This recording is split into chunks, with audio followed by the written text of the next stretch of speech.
But anyway, so this next story has to do with the card as well. I worked at this place for a while, and there was this really nice shy guy. His name was Sasha. I had a very, very bad crush on him. He was of Russian descent. He was American, but he was of Russian descent. And he spoke fluent Russian, which I thought was really sexy. He was kind of a brainiac. Nobody gave him the time of day. They thought he was kind of a dork. I thought he was cute. But, you know, girls don't usually approach guys. It's kind of weird. And I saw him looking at me, but he was very bashful. And then after a while, he started saying hello and talking a little bit, but he would just turn so red in the face and, you know, hide, kind of. You know, and he didn't ask me out, so I just like, okay, well, I've got a crush on him. I'll just leave it at that. And then Valentine's Day came around. And the end of the day, okay, the end of his day was when my lunch started. No, his lunch started when it was the end of my day. And I was getting ready to go, and he just kind of walked up real brisk behind me and said, "Here you go, Chris, I made you a card." Which has my full name on it, Christine.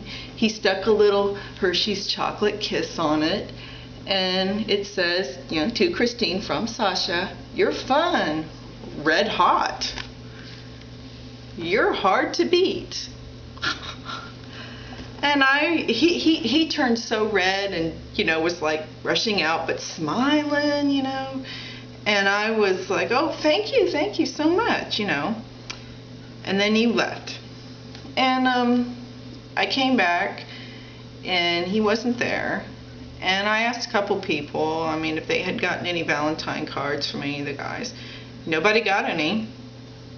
I even came out and asked if Sasha had given anybody any, and they said no, certainly not him. And another day went by, and he didn't show up. Another day, another day, another day. And I was hoping he was going to ask me out because this guy I had a crush on, and he finally gave me a card. But then I asked the boss, you know, I haven't seen Sasha around, what happened? And she's like, "Oh yeah, didn't you hear? He's a foreign exchange student now. He's moved to Russia." Moved to Russia.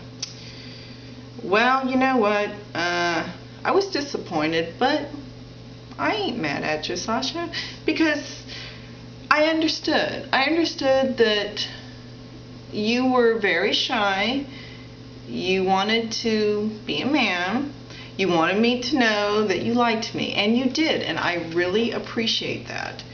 And maybe in some way you just wanted to preserve the memory, you know, that you had the nerve to give me a card and you let me know that you like me. But at the same time, you know, that's all it was. It was a crush, and it was a nice, sweet thing. And you know what? I really appreciate it. I treasure it. It's perfectly okay with me. And third Valentine's Day that kind of meant something. Well, it means a lot. Okay, I had just gotten out of a very bad relationship. And I worked with another fella in a restaurant. And he wasn't even a cook. He was a prep cook. And we didn't talk a whole lot. We flirted a little bit, but I think he knew I had a boyfriend. Well, he did know. I made it abundantly clear.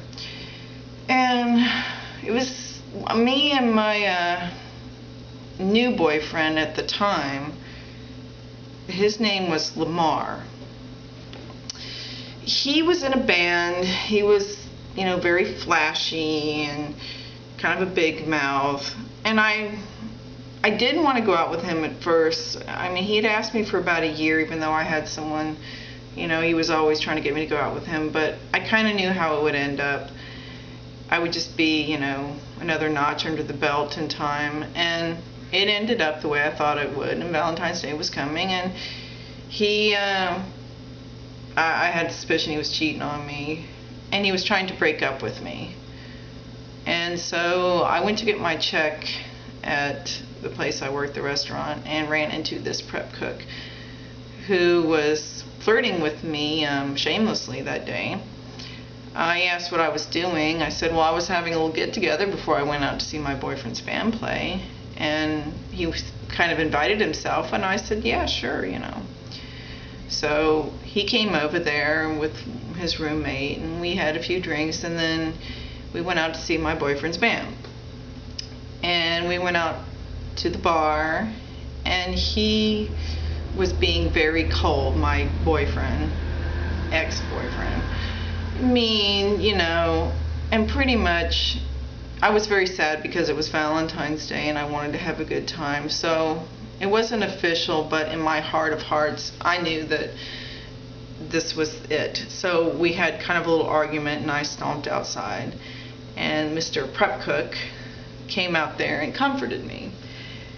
And we got to talking, and I realized we had a lot in common. He was very nice, and he was also very smart, even though he was a prep cook. And you know what? That guy is now my husband, Bob.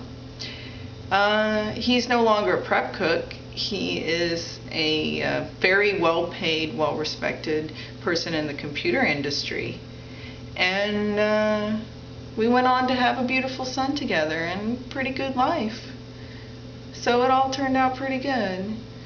So what I'm saying is, don't lose faith in love and romance, because even the worst of it can turn out good. You know, it's okay. Call me a square, but I believe in it. I do. So happy Valentine's Day to everybody. Happy Valentine's Day. Keep the faith.